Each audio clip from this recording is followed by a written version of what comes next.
വളരെ വർഷങ്ങൾക്ക് മുമ്പ് മഹാരാഷ്ട്രയിൽ വിഷ്ണുഭക്തനായിട്ടുള്ള വളരെ പാണ്ഡിത്യമുള്ള പണ്ഡിതനായിട്ടുള്ള ഒരു സന്യാസിയും കവിയുമൊക്കെ ആയിട്ടുള്ള തുക്കാറാം ജീവിച്ചിരുന്നു. പൂനെയ്ക്ക് അടുത്തുള്ള ചിഞ്ചുവാടി എന്നുള്ള ഗ്രാമത്തിലാണ് അദ്ദേഹം ജീവിച്ചിരുന്നത്. ആ ഗ്രാമത്തിൽ എപ്പോഴും തുക്കാറാം തൻ്റെ ഭക്തിനിർഭരമായിട്ടുള്ള ആ സങ്കീർത്തനങ്ങൾ ഇങ്ങനെ അവതരിപ്പിച്ചുകൊണ്ടിരിക്കും.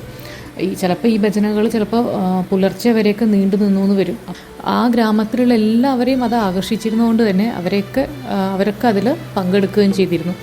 ഒരു ദിവസം രാമായണ പണ്ഡിതനായിട്ടുള്ള ഒരു ബ്രാഹ്മണൻ തൻ്റെ മകളുടെ വിവാഹത്തിന് വേണ്ടിയിട്ട് പണം സ്വരൂപിക്കുന്നതിനായിട്ട് ഒരു പ്രഭാഷണം നടത്താനും അങ്ങനെ അതിലൂടെ പണം സ്വരൂപിക്കാം എന്ന് വിചാരിച്ച് ആ ഗ്രാമം സന്ദർശിച്ചു.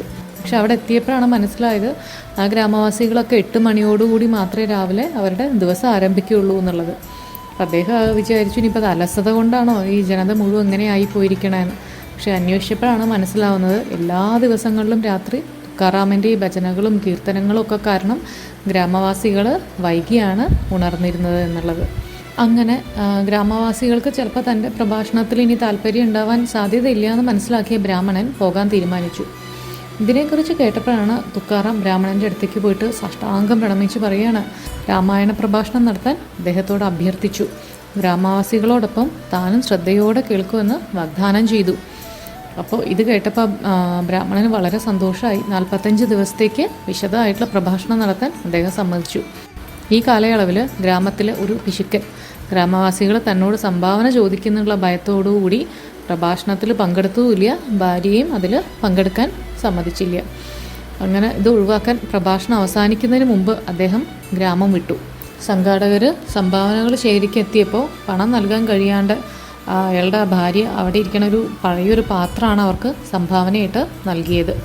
അങ്ങനെ ആ സമാപന ചടങ്ങിൽ ആ സംഘാടകർ അവർക്ക് കിട്ടിയ സംഭാവനയൊക്കെ ബ്രാഹ്മണന് കൊടുക്കുകയാണ്. അപ്പോൾ അവർ കളിയാക്കിയും കൊണ്ട് പറയുകയാണ്, ആ പഴയൊരു പാത്രം കാണിച്ചിട്ട് പറയുകയാണ്, നമുക്കൊരു സ്വർണ്ണപാത്രം കിട്ടിയെന്ന് പറഞ്ഞിട്ട് തുക്കാറാമിനെ അറിയിക്കുകയാണ്. ആ പിശുക്കൻ്റെ ആ ഭാര്യ അത് കേട്ടിട്ട് വളരെ ഉള്ളിൽ ദുഃഖം ഒതുക്കിയിട്ട് വിചാരിക്കുകയാണ്, സ്വർണ്ണപാത്രം നൽകാൻ ശരിക്കും തനിക്ക് കഴിഞ്ഞിരുന്നെങ്കിൽ എന്ന് ആഗ്രഹിക്കുകയും ചെയ്തു.